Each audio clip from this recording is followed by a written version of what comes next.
Hello everyone, welcome back to the channel. तो आज से हम स्टार्ट करने जा रहे हैं अपनी एक क्वेश्चन सीरीज जो कि होगी 500 मोस्ट इम्पॉर्टेंट क्वेश्चंस की आपके साइंस सब्जेक्ट के लिए और आपके सभी DSSB, HTET, CTET और जितने भी आप दूसरे एग्ज़ाम्स देते हैं उसके लिए बहुत ही ज़्यादा हेल्पफुल आपको ये लगेगी। तो this is the part 1 of the series. Now let's begin. So the first question is respiration in plants takes place through. भाई अब जो respiration होता है plants में वो किसके थ्रू होता है? तो वो होता है स्टोमेटा के थ्रू। किसके थ्रू? स्टोमेटा।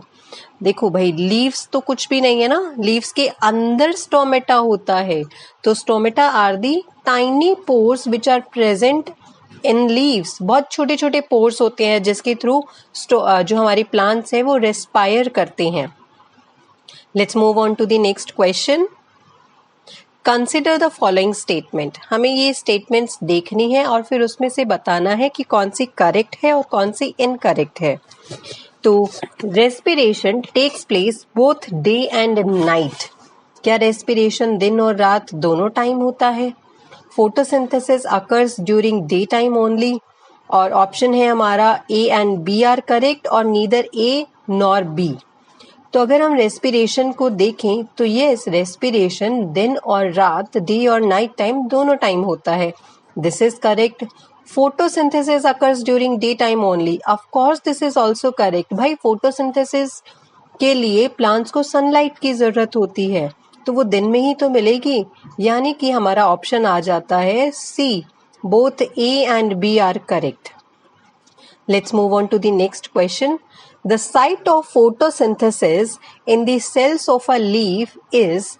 अब लीफ के अंदर ऐसी कौन सी साइट है, कौन सा प्लेस है जिसमें कि फोटोसिंथेसिस होता है, यानी कि कहाँ पर सबसे ज्यादा जो सनलाइट है वो एब्जॉर्ब होती है?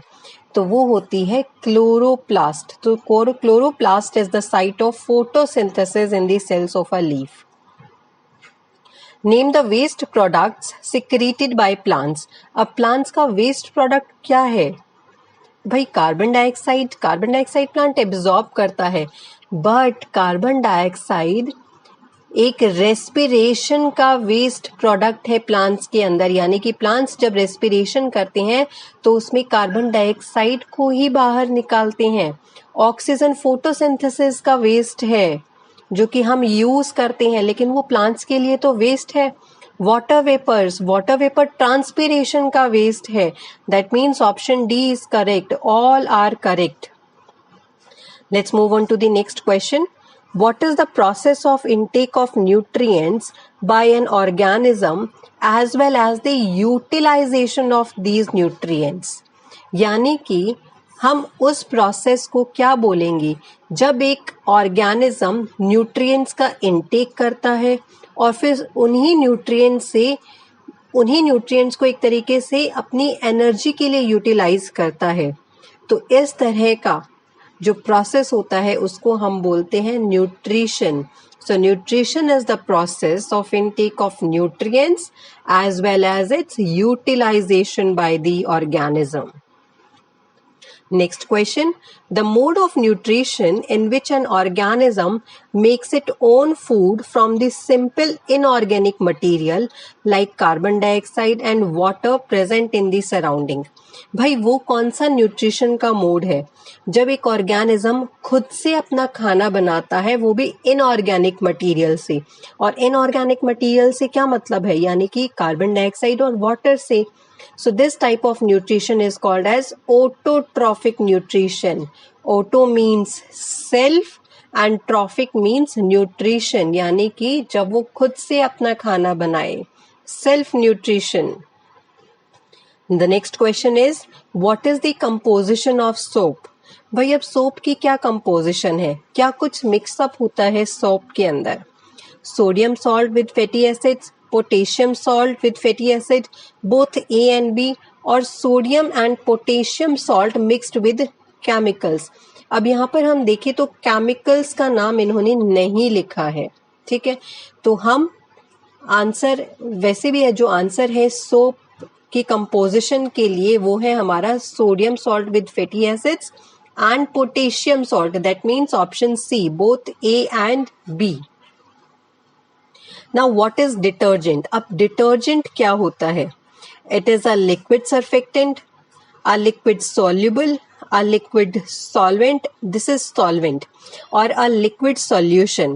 तो अगर हम डिटर्जेंट की बात करें तो डिटर्जेंट होता है a liquid surfactant, that means option A. अब सर्फेक्टेंट क्या होता है? सी, अगर हम सर्फेक्टेंट की बात करें तो सर्फेक्टेंट सिर्फ एक इंटरफेस होता है बिटवीन वाटर एंड ऑयल और डर्ट, यानी कि ये एक तरीके से ब्रेक करता है, डर्ट को रिमूव करता है।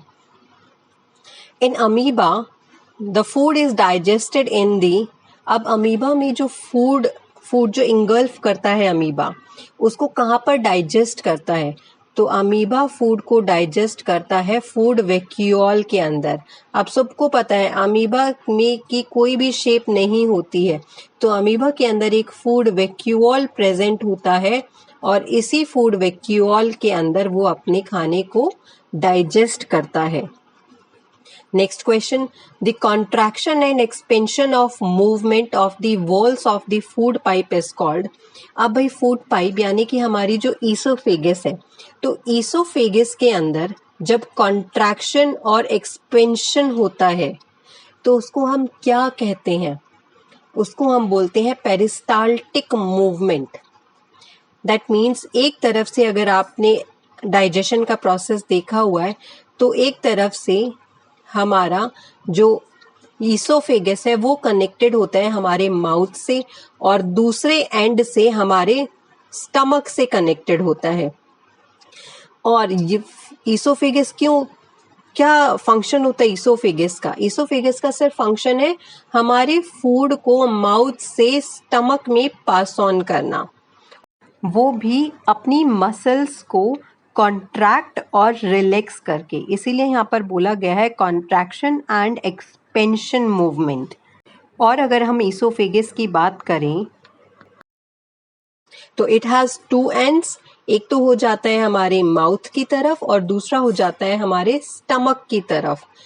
नाउ पेरिस्टाल्टिक मूवमेंट होती है जब फूड एक तरीके से नीचे की तरफ जाता है, that movement is called as peristaltic movement. The next question is, which of the following is the nearest planet from the sun?